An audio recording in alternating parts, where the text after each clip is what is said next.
Today we are going to study the measuring instrument, that is moving coil galvanometer. This galvanometer is a device to detect weak electrical current in the circuit. Now see, this is the galvanometer, internal structure of the galvanometer. Galvanometer are of two types, suspended coil type and pivoted coil type. Here we are going to study the suspended coil type galvanometer. Moving coil galvanometer consists of rectangular coil of thin insulated copper wire, pivoted means suspended between the pole pieces of strong horseshoe magnet. These are the horseshoe magnets. A soft iron core is placed between the two pole pieces of the magnet, north pole and the south pole, which makes the magnetic field radial and increase the magnetic flux. यहाँ पर देखो, these are the two pole pieces, they makes the north and south pole. यहाँ के बीच में जो magnetic field develop हो रही, that is the radial magnetic field. Okay. Now when current pass through the coil, it, और यहाँ पर एक coil है, यहाँ पे copper की coil है, और ये बीच में जो है वो एक core है, soft iron core, ठीक है, और उसको एक pointer लगाया हुआ है, और ये pointer, ये जो angular scale है इसके ऊपर rotate होता है. समझ में आ गया? Now when current pass through the coil, ये coil में से जब भी करंट पास हो जाएगा, what happened? It deflects due to torque acting on it. The deflection theta proportional to the current passing through it. Now see, अगर एक single coil consider किया अपन ने, यहाँ पर देखो, this is the direction of the magnetic field, ठीक है, ये कॉइल का एक पोर्शन लिया हुआ है, जो यहाँ पर जो कॉइल है ये वाली ग्रीन कलर की यहाँ दिखाई दे रही है आपको, कॉपर की वायर, ठीक है, इसका एक पोर्शन अगर लिया और इसके ऊपर this is the direction of the magnetic field और this is the direction of the current passing through the coil, तो क्या हो जाएगा, जो भी मैग्नेटिक फोर्स एक्ट होगा उसके ऊपर, this is given by Fleming's left hand rule. तो ये अगर डायरेक्शन है मैग्नेटिक फील्ड की और ये डायरेक्शन अगर करंट की है, तो यहाँ पर जो फोर्स एक्ट होगा like this, outward force current के से आउटवर्ड, परपेंडिकुलर आउटवर्ड फोर्स, ठीक है. और ये पार्ट अगर आपने कंसीडर किया तो ये करंट की डायरेक्शन हो गई, this is the direction of the magnetic field. जो भी फोर्स एक्ट होगा दैट इज इनवर्ड फोर्स. ये कैसे दिया जाता है, that is the Fleming's left hand rule.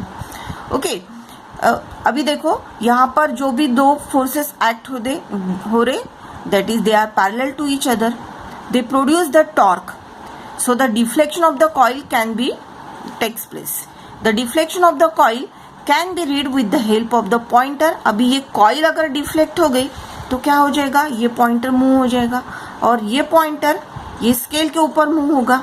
Thus the galvanometer can be used as an ammeter or voltmeter with a suitable modification. ये move होने के बाद आप ये जो moving coil galvanometer है, ये इसका internal structure हो गया, इसका यूज आप इसको सुटेबल मॉडिफिकेशन करके इसको आप एमीटर बना सकते हैं या वोल्ट मीटर बना सकते हैं, ठीक है. Now next one we will study how to convert the galvanometer as an ammeter.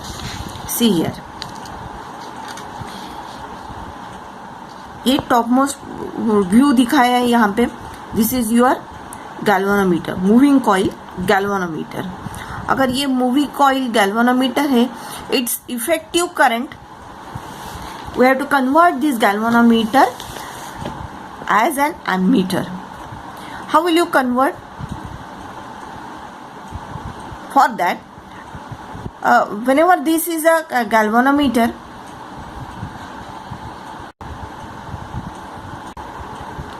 permanent moving coil galvanometer can be used as an ammeter or voltmeter.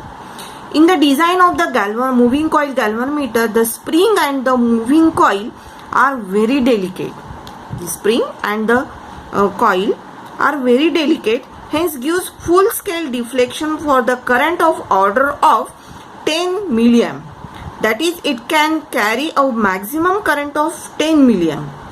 If the current larger than this limiting value, it sends through the coil of the moving coil galvanometer, it can get damage. When a large current is to be measured, a low resistance is connected in parallel with the moving coil galvanometer. ये जो है ये एक resistor है जिसकी value low resistance is connected parallel to the moving coil galvanometer which is called as a shunt. The instrument scale is calibrated to read directly the total current. Such an instrument used to measure the current is called as an ammeter. Okay, shunt bypass most of the current and allows the small current to flow through the coil of moving coil galvanometer. Shunt resistors are made up of magnetin since it has negligible temperature coefficient of resistance. Okay, अभी देखो ये जो coil है इसको parallel में एक low resistance, this is the जिसकी value resistance की वैल्यू कम रेजिस्टेंस वाला एक रेजिस्टेंस इसको पैरेलल में लगाया हुआ है. तो क्या हो जाएगा, whenever current I flows through this circuit तो क्या हो जाएगा, कुछ करंट मूविंग कॉइल गैल्वानोमीटर से जाएगा और कुछ जो पैरेलल में जो शंट रेजिस्टेंस यहाँ पे लगाया हो उसमें से जाएगा. तो अगर ज़्यादा करंट यहाँ से फ्लो होता है तो ये कॉइल डैमेज हो सकती है, इसीलिए कुछ करंट यहाँ से अगर गया तो at that time that galvanometer ये जो भी पॉइंटर है इसके ऊपर मूव होगा. That resistance is called as a shunt resistance. Now that shunt resistance is made up of manganin का बना हुआ है, अलॉय का, since it has a negligible temperature coefficient of resistance alpha. Now one more thing, an ideal ammeter has a zero resistance. जो ideal ammeter होता है उसका जो रेजिस्टेंस है जीरो रेजिस्टेंस रहता है, but real ammeter has finite and small resistance. Means अगर R is equal to zero है तो I करंट कितना रहेगा, मैक्सिमम रहेगा. So ideal ammeter is not possible. Okay, now what are the uses of that shunt resistor? Shunt resistors is जो parallel में low value का जो रेजिस्टेंस लगा है उसकी यूजेस क्या है. It reduces the effective resistance of an ammeter. It increases the range of instrument. It provides an alternative path for excess current to pass, which protects the galvanometer from the damage. Okay, in this way we can convert that galvanometer as an ammeter. अभी देखो conversion of galvanometer into ammeter, उसके लिए जो shunt resistance लगाएंगे उसकी क्या value होना चाहिए, उसके लिए क्या फॉर्मूला वो फाइंड आउट करते हैं अपन. Now see here, galvanometer can be converted into ammeter by connecting a shunt resistance in parallel across it. Now see here, ये गैल्वानोमीटर का सिंबल है, उसमें जो कॉइल है वो शो की है गैल्वानोमीटर. एक पैरेलल में लो रेजिस्टेंस का रेजिस्टेंस लगाया हो, that is called as a shunt resistance. यहाँ पे current, whenever current I flows through the circuit through it, that IG current flows through the galvanometer and sum IS, ये junction से IG और IS current shunt resistance से जाएगा. समझ आ गया आपको. So that I current can be measured. अगर आपको I करंट कितना फ्लो हो रहा है वो मेजर करना है तो IG current flows through the galvanometer, IS current flows through the shunt. तो I इज इक्वल टू क्या हो जाएगा, IG plus IS. Okay, so IS is equal to what, IS is equal to I minus IG. Equation number 1. Now let G is the resistance of the galvanometer and S is the shunt resistance. As both galvanometer and shunt are connected in parallel, तो क्या हो जाएगा, VG is equal to VS, that is potential difference across galvanometer is equal to the potential difference across the shunt resistance. अब ये potential difference कैसे लिख सकते हैं आप? That current into resistance of galvanometer Ig into G, it is equal to Ig into S. So Ig into S it is equal to Is की जगह पे आप लिख सकते हैं Is is equal to I minus Ig. So we can substitute here I minus Ig into S. तो S is equal to क्या हो जाएगा? Ig into G upon I minus Ig. Now this gives the value of shunt resistance. ये आपको ध्यान में रखना है, formula for the shunt resistance Ig upon I minus Ig into G. Okay, now if current I is n times of Ig, then क्या हो जाएगा? I is equal to n times Ig. If you substitute in this formula, क्या मिलेगा आपको? S is equal to Ig into n Ig minus Ig into G. Ig को common निकालेंगे, n minus 1 हो जाएगा. So S is equal to G. Ig cancel हो जाने के बाद n minus 1. This is the required shunt to increase the range n times. Second one, if I is equal to Is plus Ig, उसमें से अभी current find out करते. Ig is equal to क्या हो जाएगा? I minus Is. Ig into G, we know that Ig into G, that is potential difference across galvanometer, it is equal to potential difference across shunt resistance. तो ये G हो गया. Ig की जगह पे आप लिख सकते हैं Ig is equal to I minus Ig, it is equal to Is into S. तो Ig minus Is into G is equal to Is into S.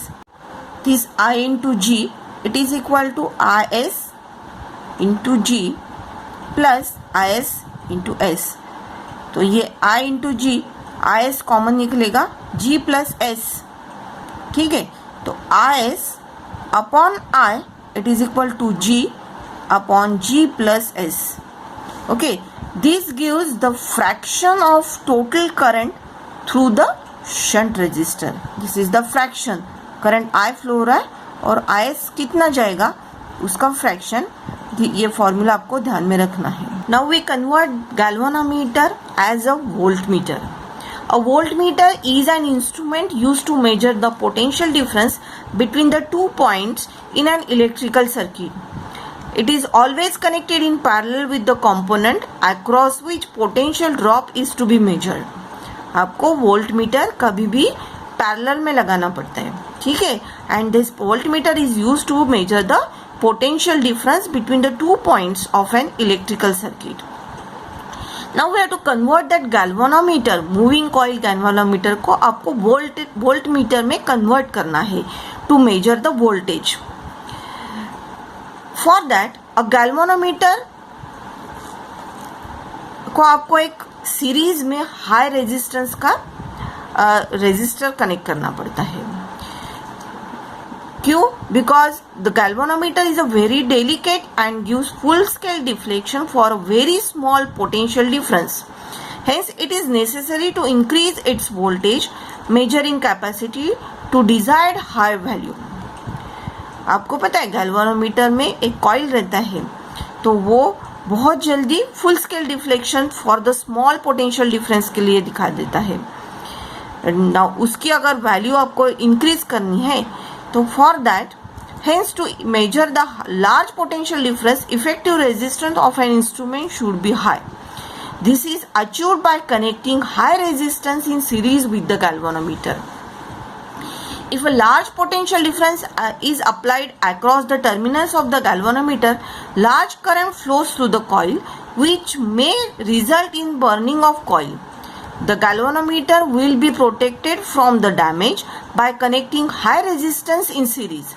Such an arrangement is called as a voltmeter. And ideal voltmeter has an infinite resistance. ये देखो, ये आपका moving coil galvanometer है. Okay, ये moving coil galvanometer को एक series में high resistance का रेजिस्टेंस लगा हुआ है. Now we have to conversion of the galvanometer into voltmeter. A galvanometer can be converted into voltmeter by connecting high resistance. It is made up of an alloy of copper, manganese and nickel. In series with it. अभी देखो ये आपका जो galvanometer है उसको series में एक resistance लगाया हुआ है, तो क्या हो जाएगा, voltage V it is equal to VG plus VX, suppose that is X। So VG is equal to क्या, गैल्वेनोमीटर से जो करंट फ्लो होगा, पोटेंशियल डिफरेंस क्या हो जाएगा, IG into G, galvanometer resistance into current through the galvanometer. और Vx क्या हो जाएगा, Vx is equal to IG into X, यहाँ से जो करंट फ्लो हो रहा है that is that current and this resistance. So V it is equal to IG into G plus IG into X, यहाँ से जो करंट फ्लो होगा, IG करंट वही करंट सीरीज में है इसीलिए IG करंट फ्लो होगा यहाँ पे, तो IG x it is equal to V minus IG into G, तो x is equal to V upon IG minus G gives the value of resistance x। कि ये फॉर्मूला से आप कौन सा वैल्यू का रेजिस्टेंस यहाँ सीरीज में लगाएंगे वो फाइंड आउट कर सकते हैं। Okay, now if n is equal to V upon VG, V is equal to क्या हो जाएगा, VG is equal to IG into G is the factor by which voltage range is increase. ये factor से आप voltage range increase कर सकते हैं। x is equal to that is V upon IG into G into minus G, V क्या है, VG into n, ठीक है, VG into n, V is equal to n into VG। So ये series वाला जो रेजिस्टेंस है it is equal to, यहाँ पे आप वैल्यू रखो V की जगह पे n VG upon IG minus G, तो क्या हो जाएगा, n this is nothing but your G minus G, तो G कॉमन निकलेगा, n minus one, x is equal to G n minus one, this is the value of resistance. Okay, in the next class we will take some numericals on this topic, and in this way your topic will be covered. Okay, thank you.